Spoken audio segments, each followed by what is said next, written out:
Hello and welcome to Hello, It's Better to Talk. I'm going to be talking today about the day that changed everything, St David's Day 1981.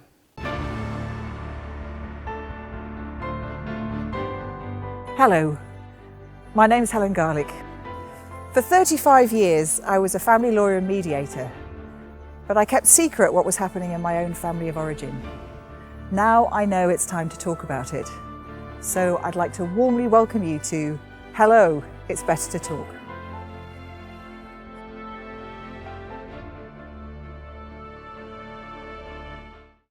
So today I'm going to tell you about the worst day of my life, or one of the worst days of my life. Certainly the day that changed everything. It was 40 years ago on the 1st of March 1981, St David's Day.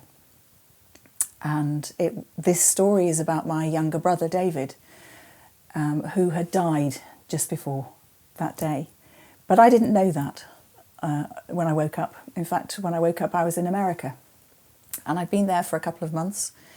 I'd been spending a month in New York when I had an amazing time. I was lucky enough to stay with a family who were friends of my parents, and I was staying just near Central Park. I met Quentin Crisp, of all people, and took him out for lunch because I had this idea that I was going to do a book about gay icons for Terence Higgins Trust that I'd been involved in.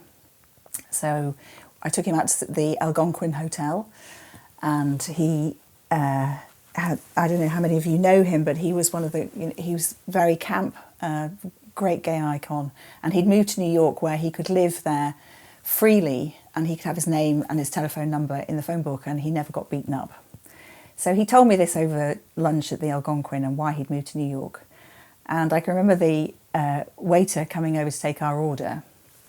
Quentin had this wonderful purpley blue hair, and so the waiter said, "Now, can I ask Madam what she would like to drink?" And then dropped his eyes and said, "Sorry, sir."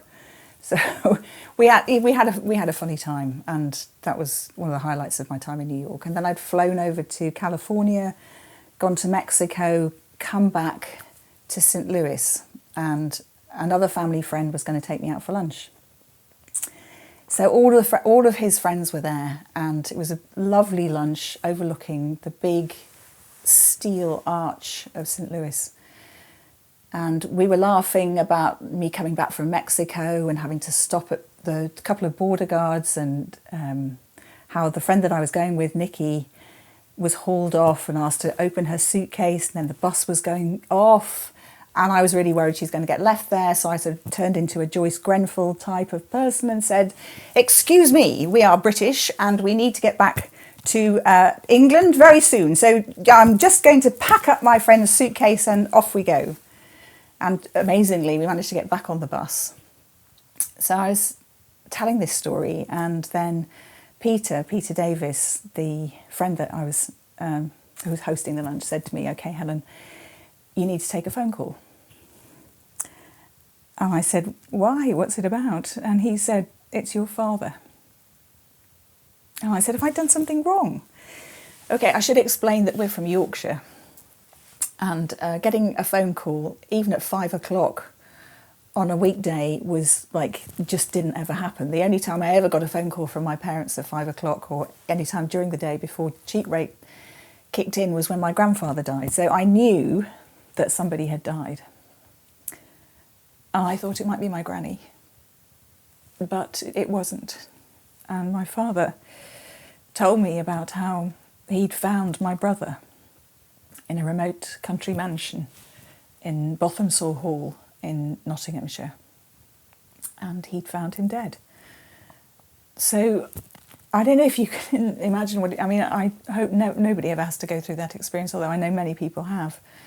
But I was asking so many questions. So, well, how did you find him? And he explained that he'd walked in. He hadn't managed to get in through the front door. He'd managed to get in through the back door. And there was a cotton bobbin that was waving from that was on a key ring there. And he didn't recognise that, so he thought that was pretty odd. There was another thing that was very odd, which was that my brother had been looking after my Gordon setter, Cleo, while while I was away and while my parents had just been on a week's holiday in Cyprus. And so Cleo wasn't there either. So my father was calling for Cleo. She wasn't there. The back door was open. My father pushed open the back door and found some belongings of my brother all neatly stacked by the back door, and then went through the house calling him, and finally found him in what was known as the green room in Botham-Saw Hall, which, with the television on, all the electric lights were on. My brother was lying by the sofa, my father explained. And he said, at first I thought that there might have been a stick underneath him, and then I realised that it was a gun. And my brother had been shot. So there was a gun underneath my brother. And I was asking questions, but kind of not taking things in. My father talked a lot about, if only that cabinet hadn't been open. So I was thinking, well, what does he mean by that? But I wasn't even able to formulate the questions. And I thought what he meant was a gun cabinet, that my brother had found the gun and had taken his own life. But my father just anyway said, if only that cabinet hadn't have been open. And I said, well, Dad, what do you think has happened? He said, well, the police are here. The police are going to be doing a full investigation. But it was an accident, Helen. I want you to know it was an accident. It was either an accident or somebody broke in. I mean, David, he was strong. He was a bodybuilder throughout his teenage years. There would have been a fight. I don't know what happened, but the police are going to do a full investigation. It was an accident, or somebody took his life. He would have never done this, Helen. So that was the moment when everything changed in my life. I was in America, 2,000-3,000 miles from home, which was Yorkshire. My parents lived in Doncaster in South Yorkshire. And I knew that I needed to get back home, which was what I did. So it took me a couple of days to reorganise my flights, and I went back home. Although when I say home, it didn't really feel so much like home. At that time I was a student at Bristol University, and I'd just come back for the holidays. We'd moved from our main family home to a new house in Doncaster. When I say it's a new house, it was actually a Georgian house. It was a beautiful house, but it never felt like home. My parents picked me up at the station, and then I started to, well, I'd been thinking about it all the time, but there was something, when you have news like that, the best way I can describe it, it was as if a crater was knocked inside me. As if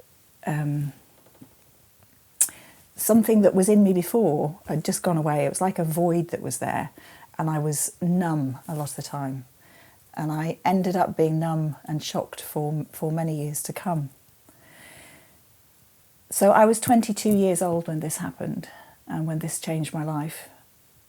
But one of the things that happened then was that we didn't really talk about it. We talked about everything else. My father's key question was, what would you like to drink? Or would you like a drink? And that was the way that we got through. But I was always wondering what had happened. Had my brother taken his life? Or was it an accident, as my father had said? And so that's what we're going to look at in the next episode. So I'd love to see you next week on Wednesday at 12 noon for the next episode of Hello, It's Better to Talk, when I'll be exploring whether my brother did take his own life or not. And in the meantime, love and light to you all.